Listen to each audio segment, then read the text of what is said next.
मंजिल उन्हीं को मिलती है जिनके सपनों में जान होती है और पंखों से कुछ नहीं होता है क्योंकि हौसलों में उड़ान होती है। न्यायिक सेवा में जाने के लिए कहते हैं कि जो धैर्य होता है वो एक मूल मंत्र होता है और उसी से ही सफलता मिलती है। इस बात को सच साबित करके दिखाया है लखनऊ में रहने वाली अयोनिज़ा ने। हमारे साथ मौजूद हैं बात करने के लिए। बहुत स्वागत है सबसे पहले भारत समाचार में। जी थैंक यू थैंक यू। और इस सफ़र के बारे में अगर आपसे जानना चाहें, जिस तरीके से पीसीएसजे में आपने 86वीं जो रैंक है उसको हासिल करा है, कितना अच्छा लगता है और क्या कहना चाहेंगे? अच्छा तो बहुत ही लगा पहली बार, क्योंकि अब आप एक्सपेक्ट मतलब मैं नहीं एक्चुअली कर रही थी, या मतलब डाइसी थी कि होगा कि नहीं होगा। फिर रिज़ल्ट डे के दिन तो बहुत नर्वस थी कि क्या होने वाला है। फिर एट द एंड जब मैंने स्क्रॉल डाउन किया, फिर मुझे नहीं मिला नहीं मिला नहीं मिला, तो फिर लगा कि मतलब हो सकता है नहीं हुआ। फिर एट द एंड देख के लगा कि नहीं, चलो ठीक है, मेहनत जो किया सब कुछ हासिल हो गया एट द एंड। पेरेंट्स का ब्लेसिंग्स और टीचर्स की जो गुड विशेस थी सब एट द एंड फुलफिल हुई, तो बहुत अच्छा लगा। अयोनिज़ा, बात तो सही है, सफलता से सब कुछ हासिल होता है। खैर, मुझसे ज़्यादा आप भी जानती हैं इस चीज़ को। मोटिवेशन की बात करें कि घर का जो एक आपका कह सकते हैं, घर में किसने आपको सबसे ज़्यादा मोटिवेट किया हो? जिस तरीके से आपके पेरेंट्स भी हैं, आपकी ग्रैंड मदर भी हैं, तो किससे मिला आपको प्रेरणा बहुत ज़्यादा? मैं ये कहूँगी कि कोई एक स्पेसिफिक इंडिविजुअल को नहीं कहा जा सकता है, क्योंकि आपके जो मोटिव्स जो हैं वही आपको कहीं ना कहीं कंपेल करते हैं कि आप कुछ अच्छा करो। तो वुमेन के लिए कुछ अच्छा करना हमेशा से मेरा एक मोटिव रहा है। तो मैं इसका क्रेडिट अपने घर के वुमेन के को ही देना चाहूँगी। मेरी दादी हुई, मेरी मम्मी हुई, तो मेरी बिगेस्ट इंस्पिरेशन वही रहेंगी, क्योंकि हम एक पेट्रियार्कल सोसाइटी में रह रहे हैं। और जितना भी कहें कि ठीक है फादर ने सपोर्ट किया, लेकिन एट द एंड हमें पता है कि जो सपोर्ट हमें मम्मी या दादी से मिल रहा है और जो हमें उनका हर पॉइंट पे सपोर्ट मिलता है, वो सबसे ज़्यादा मैटर करता है।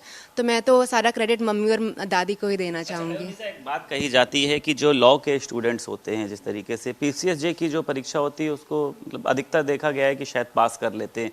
जनरल स्टडीज़ में कुछ तरीके की दिक्कतें आती हैं, उसमें सफलता पाने के लिए किस तरीके की मेहनत करी आपने? एक्चुअली मैंने कोचिंग भी ज्वाइन किया था राहुल जाइएस, जो दिल्ली में है, तो उनका बहुत बड़ा रोल रहा, क्योंकि वो आपको हर स्टेप पे बताते हैं कि कैसे क्या करना चाहिए और सबसे ज़्यादा ये ज़रूरी कि क्या नहीं करना चाहिए। तो मतलब सिलेबस तो काफ़ी वास्ट है, तो जो उन्होंने स्पेसिफिक बुक्स बताए, उन्होंने जो बोला कि जो करिकुलम फॉलो करो, जो बुक्स मतलब रेफ़र करो, मैंने वही मतलब जो जो उन्होंने कहा मैंने एग्जैक्टली बहुत रिलीजियसली उसी को फॉलो किया। तो फिर उसमें बहुत अच्छा रोल रहा, और ख़ासकर न्यूज़पेपर्स एंड ऑल तो मैं काफ़ी टाइम से रीड करती थी, तो फिर बस यही सब था। अच्छा, एक बात और, वर्तमान की न्यायिक व्यवस्था की अगर बात करी जाए, किस तरीके से देखती हैं उसको? आने वाले समय में लगता है कि महिलाओं के लिए कुछ तरीके के बदलाव होने चाहिए, या आप कुछ इस तरीके का नया कुछ इन्वेंशन करने का कुछ प्रयास करेंगी? बदलाव तो सोसाइटी में हर स्टेप पे बहुत ज़रूरी है, और आप हमेशा आगे बढ़ते रहते हो। जैसे आप वुमेन की बात करो, तो पहले हमें वुमेन राइट्स नहीं थे, फिर हमने देखा कि औरतों ने कितना संघर्ष किया, तब हमें जाके कुछ मिला। तो हाँ, अगर मेरा भी जब छोटे से ये रहा है कि मुझे वुमेन के लिए कुछ अच्छा करना है, तो इस फील्ड ने इसीलिए मुझे ज़्यादा मोटिवेट किया, क्योंकि मैं सोसाइटी से जुड़ी रहती हूँ। तो हाँ, ऑब्वियसली मैं अपने एंड पे तो बहुत अच्छा करना चाहूँगी कि मेरे एंड पे कुछ नहीं छूटना चाहिए कि मैं सोसाइटी को सेटिस्फाई नहीं कर पा रही हूँ। और स्पेशली जो एक सॉफ्ट कॉर्नर होता है वो तो वुमेन के लिए रहेगा ही, लेकिन एज अ जज आप वो बायसनेस नहीं दिखा सकते हो।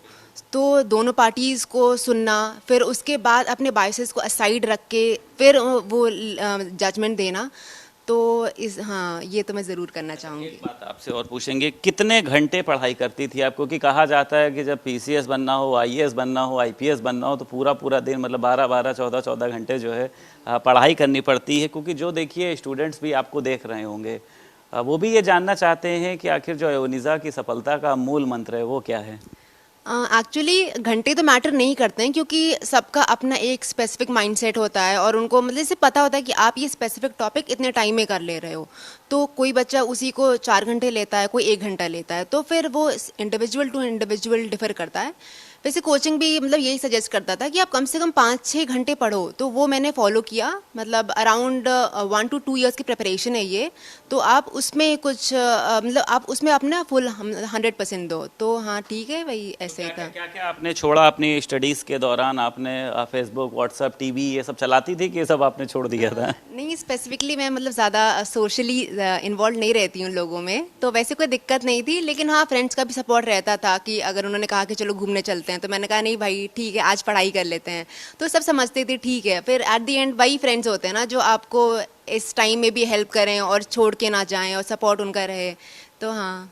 अयोनिसा, अच्छा अगर सब्जेक्ट की बात करें, हर एक में कहते हैं कि सब्जेक्ट जो कुछ लोगों को बहुत पसंद होते हैं, वो चाहे लॉ की बात कर ली जाए, तमाम चीज़ों की, आपके सब्जेक्ट की अगर बात करी जाए तो कौन सा सब्जेक्ट आपको सबसे ज़्यादा पसंद रहा हो? सब्जेक्ट एज सच तो क्योंकि हमारा बेसिक स्ट्रक्चर एंड स्टफ सब कुछ कॉन्स्टिट्यूशन से है जी, तो कॉन्स्टिट्यूशन ही जो सबसे जो सुप्रीम है, तो उसमें सबसे ज़्यादा हमारा इंटरेस्ट रहा है, क्योंकि वहीं से जजमेंट सब आपकी इवॉल्व हो रही हैं, वो आपका फाउंटेन है।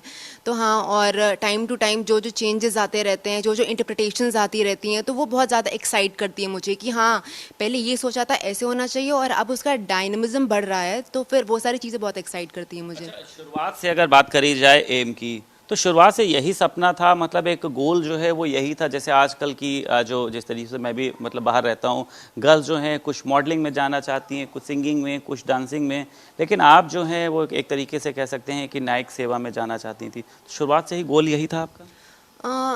मैं तो ये कहूँगी कि सबको पता होता है कि वो क्या कर सकते हैं, तो अगर खुद को बहुत ज़्यादा पुश नहीं करना चाहिए, थोड़ा सा पुश करना ज़रूरी है। कोई मॉडलिंग में जा रहा है, सिंगिंग में जा रहा है, तो उन्हें पता है कि भाई ये है उनका फोटे है जहाँ पे वो बहुत अच्छा कर सकते हैं। तो आपको जो अपनी क्वालिटीज़ लगें, आपकी जो एबिलिटीज़ लगे, उनको पहले पहचानिए और उसमें ही खुद को बेटर करने की कोशिश करिए। तो हाँ, मैं मतलब छोटे से थोड़ी स्टूडियस टाइप की थी, तो फिर मुझे लगा कि ठीक है। और एक जो मेन एम था कि सोसाइटी के लिए मुझे कुछ अच्छा करना है, और वुमेन वाली जो चीज़ मुझे बहुत कंपेल करती है, तो मुझे लगा कि बेस्ट ऑप्शन होगा कि मैं जुडिशरी में ही जाऊँ। आपके जो दोस्त थे वो चाहे आपके पढ़ाई के दौरान रहे हों, चाहे आपके घर के आसपास के दौरान रहे हों, उनको एक प्राउड फील होता होगा कि जो मेरी दोस्त है वो अब एक लेवल पर पहुंच रही है, टॉप पर पहुंच रही है। कुछ बोलते हैं आपसे कि भूल तो नहीं जाओगे बाद में, कुछ ऐसा होता है? हाँ, ये तो कॉमन लाइन है कि भूल तो नहीं जाओगी, हमें याद रखोगी, वो तो ठीक है। लेकिन हाँ, आपको पता है जो आपके फास्ट फ्रेंड्स हैं वो हमेशा आपके साथ रहेंगे, तो फिर हाँ। दोस्तों से भी मोटिवेशन मिलता था? दोस्त कहते थे कि नहीं पढ़ाई करो और आगे बढ़ो, ये चीज़ें जैसे परिवार से तो मिलता ही मिलता है, लेकिन बाहर भी लोगों से इस तरीके का मोटिवेशन मिलता था? हाँ हाँ, मतलब मेरे फ्रेंड्स तो मुझे अगर अगर जैसे मैंने और भी 2-3 मतलब स्टेट्स का भी ट्राई किया, या मुझे लगा नहीं हो पाएगा, कैसे हो पाएगा, तो हर पॉइंट पे मुझे सपोर्ट करते थे। क्योंकि सिर्फ पेरेंट्स या कोचिंग का सपोर्ट नहीं ज़रूरी है, आपको हर पॉइंट पे पता होना चाहिए कि आप कहाँ गलत कर रहे हो। तो वो आपके फ्रेंड्स आपको बताते हैं कि ये इस तरीके से करना चाहिए। बहुत मेरे सीनियर्स भी थे, मैंने उनसे भी बात की, तो उन्होंने भी मुझे टाइम टाइम पे बताया। देखिए, बहुत ज़्यादा ज़रूरी ये है कि आप क्या चीज़ ना करो, क्योंकि सिलेबस काफ़ी वास्ट है, आप डिविएट नहीं कर सकते हो हर पॉइंट पे। तो हाँ, सबने मेरी बहुत हेल्प की, सबने मुझे हर यहाँ तक कभी कभी स्पून फीडिंग भी की कि ऐसे करना चाहिए, वैसे नहीं करना चाहिए। हर पॉइंट जैसे कभी मैंने आंसर्स लिखे तो उन्होंने भी मुझे रिव्यू करके बताया कि आप मैं कैसे बेटर कर सकती हूँ।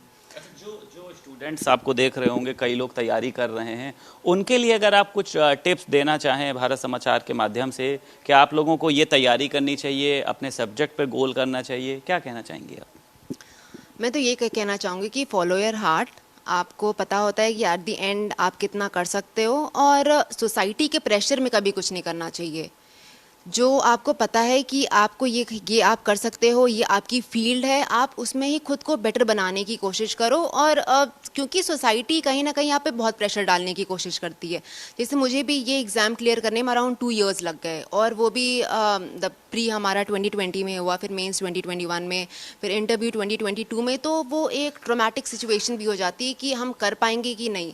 वो डीमोटिवेशन वाली जो चीज़ होती है, आप हर चीज़ को सेट असाइड करके, आपको जो पता है कि हाँ एट द एंड जो हार्ट से वॉइस आती है, आप उसको फॉलो करो, तो डेफिनेटली सक्सेस तो होनी ही है, उसमें कोई डाउट नहीं है। तो माता जी आपकी जो है वो गृहिणी है कि किसी तरीके की जॉब या कुछ ऐसा? नहीं नहीं, वो हमेशा से गृहिणी रही हैं, लेकिन हमेशा से उनका रहा है कि नहीं, हमारे बच्चों को ये करना चाहिए।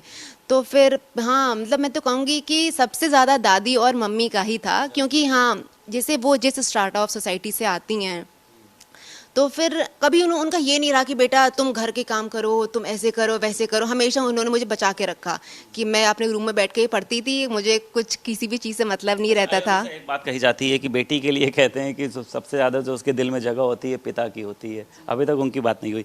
क्या कहना चाहेंगे अपने पापा के लिए, क्योंकि वो तो दिन भर बाहर रहते हैं, जॉब करते हैं, उनके लिए आप क्या कहना चाहेंगी? पिता का तो बहुत ही इंपॉर्टेंट रोल है। और एक्चुअली एट द एंड बच्चे कहीं ना कहीं समझ नहीं पाते हैं क्योंकि पिता हमेशा बाहर रहते हैं, लेकिन उनका जो सपोर्ट रहा, उन्होंने जो कभी जैसे मैंने जिससे बहुत बच्चे होते हैं कि उन्होंने कहा कि मुझे ये करना है, लेकिन फैमिली से है कि नहीं तुम ये नहीं कर सकती हो, तो कभी मेरे फादर की तरफ से ये नहीं रहा। मैंने कहा कि मुझे जुडिशरी करना है तो उन्होंने मुझे बहुत प्रेज किया कि हाँ बेटा ऐसा होता है वैसे होता है। तो फिर हाँ, जब एट दी एंड आपको पता है सोसाइटी जो भी कह ले, लेकिन अंदर से जो आपको फैमिली से सपोर्ट आता है वही है जो आपको स्ट्रांग बनाता है। तो मेरे फादर को तो ऑब्वियसली बहुत बड़ा रोल रहा, जो कि कहीं ना कहीं बहुत एक्सप्लिसिट नहीं था, लेकिन I know in my heart कि वो चीज़ बहुत इंपॉर्टेंट थी और उसी ने मुझे बहुत बड़ा एक करेज दिया। बहुत शुक्रिया अयोनिजा, भारत समाचार से बात करने के लिए। अपने माँ बाप का नाम भी रोशन करिए, हमारे लखनऊ शहर का नाम भी रोशन करिए, उत्तर प्रदेश का नाम भी रोशन करिए। तो कहते हैं कि जिस तरीके से अगर हमारे अंदर कुछ करने की क्षमता हो और अगर हम सपने देखते हैं तो वो सपने साकार होते हैं, जिसको सच साबित करके दिखाया है लखनऊ की अयोनिजा ने, जिन्होंने PCSJ में 86वीं रैंक हासिल करी है। लखनऊ से वीडियो जर्नलिस्ट पवन के साथ संदीप खेर, भारत समाचार।